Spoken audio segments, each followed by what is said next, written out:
ایک دفعہ حضرت علی رضی اللہ تعالیٰ عنہ رسول اللہ صلی اللہ علیہ وآلہ وسلم کی خدمت میں پیش ہونے جا رہے تھے کہ راستے میں حضرت علی رضی اللہ تعالیٰ عنہ کی نظر ایک شخص پر پڑی جو مسلسل روئے جا رہا تھا۔ حضرت علی شیر خدا نے اس بندے سے رونے کا سبب پوچھا تو اس نے بتایا کہ میں بہت ہی بڑا گناہ کر بیٹھا ہوں، مجھے اللہ تعالیٰ کے عذاب سے ڈر لگتا ہے، مجھے سمجھ نہیں آ رہی کہ میں کیا کروں۔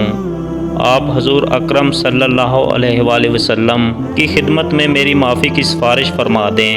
حضرت علی شیر خدا رضی اللہ تعالیٰ عنہ اس شخص کو ساتھ لے کر حضور محمد صلی اللہ علیہ وآلہ وسلم کی بارگاہ میں پیش ہوئے۔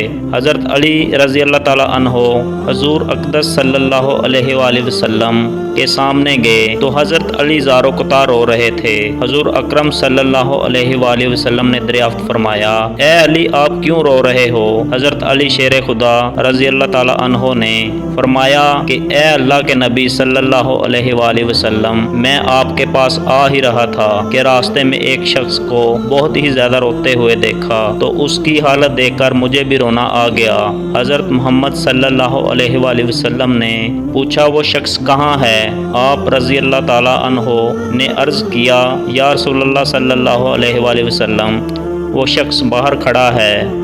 حضور اکرم صلی اللہ علیہ وآلہ وسلم نے اس شخص کو اندر آنے کی اجازت دی تو وہ بندہ آپ صلی اللہ علیہ وآلہ وسلم کے سامنے پیش ہو کر اتنا رویا کہ رسول اللہ صلی اللہ علیہ وآلہ وسلم نے اس بندے سے پوچھا، اے نوجوان کیا ہوا ہے؟ تم اتنا کیوں رو رہے ہو؟ اس نے جواب دیا، یا رسول اللہ صلی اللہ علیہ وآلہ وسلم مجھ سے بہت ہی بڑا گناہ ہو گیا ہے۔ حضرت محمد صلی اللہ علیہ وسلم نے فرمایا، مجھے یہ بتاؤ کہ تیرا گناہ بڑا ہے کہ اللہ تعالیٰ کی رحمت بڑی ہے؟ اس بندے نے عرض کیا، یا رسول اللہ صلی اللہ علیہ وآلہ وسلم میرا گناہ بڑا ہے۔ پھر آپ صلی اللہ علیہ وسلم نے فرمایا کہ تیرا گناہ بڑا ہے کہ خدا کی قدرت بڑی ہے۔ اس نے عرض کیا، یا رسول اللہ صلی اللہ علیہ وآلہ وسلم میرا گناہ بڑا ہے۔ حضرت محمد صلی اللہ علیہ وآلہ وسلم نے فرمایا، کیا تو نے شرک کا ارتکاب کیا ہے؟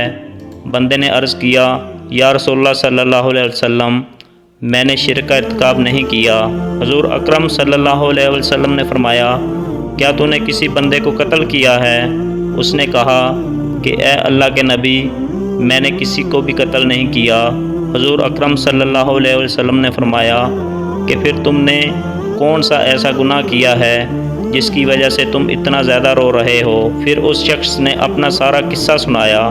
اس نے کہا، یا رسول اللہ صلی اللہ علیہ وسلم میں کئی سالوں سے کفن چوری کر رہا ہوں، میں مردوں کے کفن چوری کر کے ان کو فروخت کیا کرتا تھا، اس سے جو آمدنی ہوتی تھی اس سے میں اپنا پیٹ پالتا تھا۔ کہنے لگا کہ کچھ دن پہلے ایک لڑکی دفن کی گئی، میں نے اپنی عادت کے مطابق اس کا کفن اتارا اور وہاں سے جانے لگا تو مجھ پر شیطان غالب آ گیا، اس نے میری نیت بدل دی، میں نے اس لڑکی کے ساتھ غلط حرکت کی۔ جب میں غلط حرکت سے فارغ ہوا تو میں نے ایک آواز سنی کہ جیسے وہ لڑکی بول رہی ہے، اے بدبخت بندے تو نے مجھے مردوں کے درمیان ننگا کیا ہے، تو کل قیامت کے دن بدکاروں اور زانیوں میں سے تیرا شمار ہوگا، اللہ تجھے بھی سب کے سامنے ننگا کرے گا۔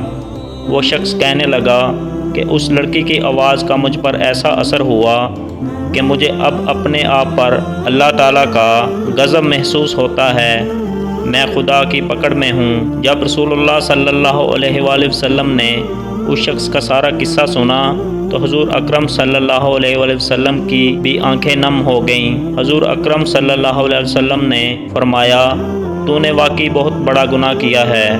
حضور نبی صلی اللہ علیہ وآلہ وسلم کی زبان مبارک سے جب یہ الفاظ نکلے کہ یہ بہت ہی بڑا گناہ ہے تو وہ شخص روتا ہوا باہر نکل گیا۔ اس نے سوچا کہ رسول اللہ صلی اللہ علیہ وسلم اس وقت بہت ہی ناراض ہیں، ایسا نہ ہو کہ آپ صلی اللہ علیہ وسلم کی زبان مبارکہ سے کوئی ایسی بات نہ نکل جائے